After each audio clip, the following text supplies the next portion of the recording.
नमस्कार सगळ्यांना। आज आमच्या घरी नवीन रेसिपी चालू आहे। आज आई काय बनवतोय मम्मी? तांदळाच्या वाफेवरच्या पापड्या। मग आज मम्मी सगळी रेसिपी तुम्हाला सांगेल, तर आपण रेसिपी स्टार्ट करूया। मम्मी सांग आता सगळी रेसिपी। ही कशाचं पीठ आहे सगळं सांग पहिल्यापासून। हे तांदळाचं पीठ आहे। त्याला 4 दिवस तांदूळ भिजत घालायचे।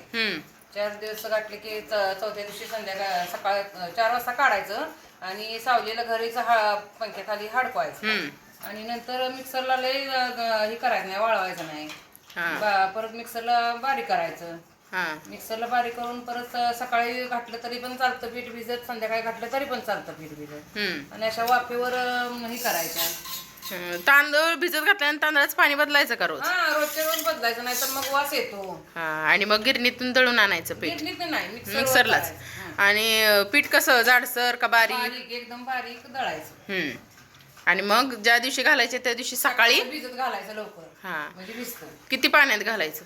तसं नाही, आपण आंबोळीला करतो ना तसं भिजत घालायचं। आणि मग वरचं पाणी काढायला लागतंय का काय? नुसतं बॅटर सारखं बनवायचं? आंबोळीला आपण भिजवतो तसं करायचं। आणि मग आता हे काय केलंय? साबुदाणा पापड्या वाफेवर शिजवायच्या। आणि साबुदाण्यांचं काय केलंय? साबुदाणा भिजत घातला रात्री आणि कलर केला आणि त्याच्यावर टाकायचं। असं डिझाईन करायची। आणि कलर आणि मीठ पण टाकलंच नाही? टाकलं, हो, मीठ पण टाकलं। आणि मग अशा प्लेटांमध्ये थोडंसं टाकायचं आणि वाफेवर घ्यायचं। म्हणजे पातेल्यामध्ये पाणी आहे ना? हो, पाणी उकळलं की मग त्याच्यावर ठेवायचं।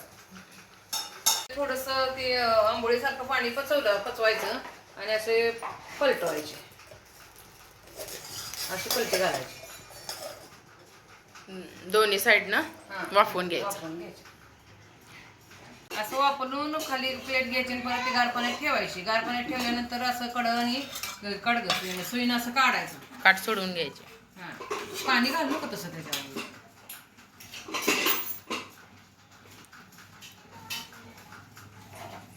असं सुईनं काढायचं आणि काठ मोकळं करून घ्यायचे। काठ मोकळं करून त्याच्यावर ठेवायचे, शिबड्यावर ह्याच्यावर ठेवायचे। आणि नंतर मग वाळत घालायच्या। चिटकून नको, काठ अगोदर हाऱ्यावर वाळत घालायचं आणि नंतर मग ओढणीवर सावलीत सुरुवातीला आणि नंतर उन्हात। असं थोडं पीठ टाकून याच्यावर घ्यायचं आणि असा गोल गोल गोल गोल फिरवायचं। असं गोल फिरवायचं।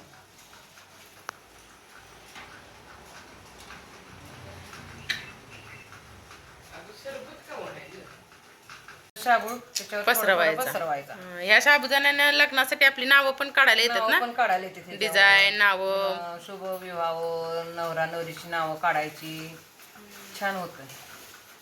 चला, अगोदर अशा हाऱ्यावर आम्ही सुकट टाकल्या, थोडंसं सुकलं की मग परत अशा ओढणीवर टाकायच्या।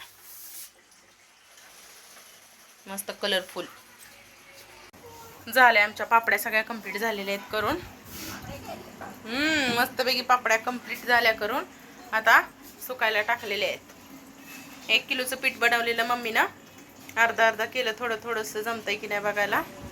पण थोडंसं छान अशा झालेल्या आहेत। आता तळून खायच्या मस्तपैकी सुकल्यावर। आणि पुढे व्हिडिओ कसा वाटला नक्की कमेंट करा, लाईक करा आणि शेअर करा आणि आपल्या चॅनेलला सबस्क्राईब करायला विसरू नका। Bye bye.